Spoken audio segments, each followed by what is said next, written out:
Kaugnay sa pagtaas ng pasahe sa MRT, makakapanayam natin si Michael Arthur Sagkal at tagapagsalita ng DOTC. Magandang umaga po, Michael.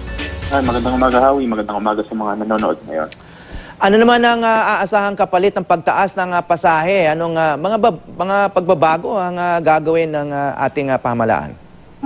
Sunod-sunod na po yung mga nakapilang rehabilitation projects natin sa mga riles, lalo na sa MRT po.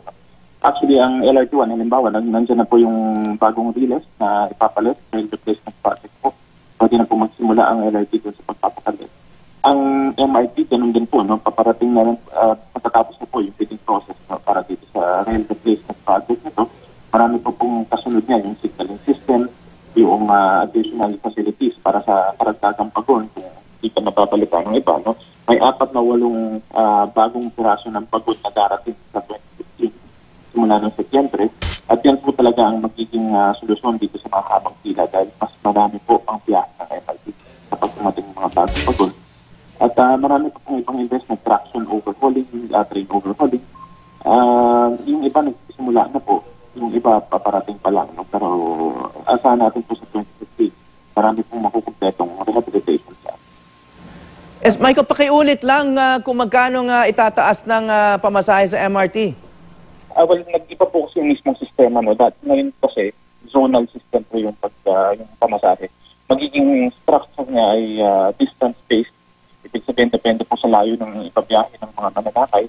Ang struktura po ngayon ay magiging 11 pesos plus 1.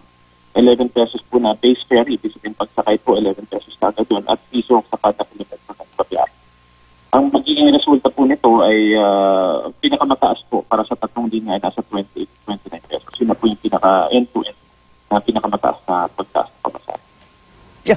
Kamakailan, Michael, naglabas ng ulat o report itong MTR Hong Kong na kinomisyon, no, na binigyan ng kontrata para tingnan o pag-aralan yung kondisyon ng ating mga riles, no, ng MRT. At sabi napaka-poor daw ng kondisyon at may safety risk pa rin. Ano po ang plano para tugunan yung itong mga issue na lumabas dito sa report ng MTR Hong Kong? Siguro tatlong bagay po yung nais kong ipaliwanag dyan. No?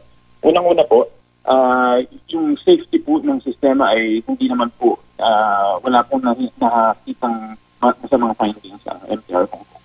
Sa mga tuwid, ligtas pa rin po bumiyahe sa MRT. Pangalawa po, yung mga proyekto na banggit ko kanina na nakapila para sa 2015, yun po ang sagot doon sa mga hindi magandang findings ng MTR Hong Kong. At pangatlo po, kaya naman po tayo umabot sa ganun ng kalagayan ay dahil nga po hindi nakakapagtaas ng pamasahe. Katunayan ng MRT3 po, nagsimula po niya noong 1999, 17 to 34 pesos po ang pamasahe. Bumaba na bumaba, hanggang ngayon ay 10 to 15 pesos na po yung pamasahe. At yan naman po ay naging dahilan kung bakit hindi naman tayo makapag-invest at pagpapagang sa fasilidad at service. So, yun nga po ang hangarin natin sa pagtaas ng pamasahe. May improvement naman po nakakita dito. Okay, simula na ba ito ng mga susunod pa na mga pagtaas? Well, wala naman po nakaabang pa na ibang pagtaas ng pamasahe. Katunayan, sa jeepney na banggit nyo kanina, bumaba na nga po yung pamasahe at meron po petition ulit para sa bus at mga taxi naman. Dahil sa fruto. So, depende po yan sa pangailangan ng industriya kung ano po yung pamasahe na karapat-dapat doon sa gastusin na kailangan upang tatakbuhin ang mga sistema. Michael, I'm sorry, hindi kita masyadong naiintindihan. Medyo choppy po yung ating reception. So, baka balikan ka na lang namin mamaya. Michael Arthur Sagkal, spokesperson ng DOTC. Okay. Thank you po.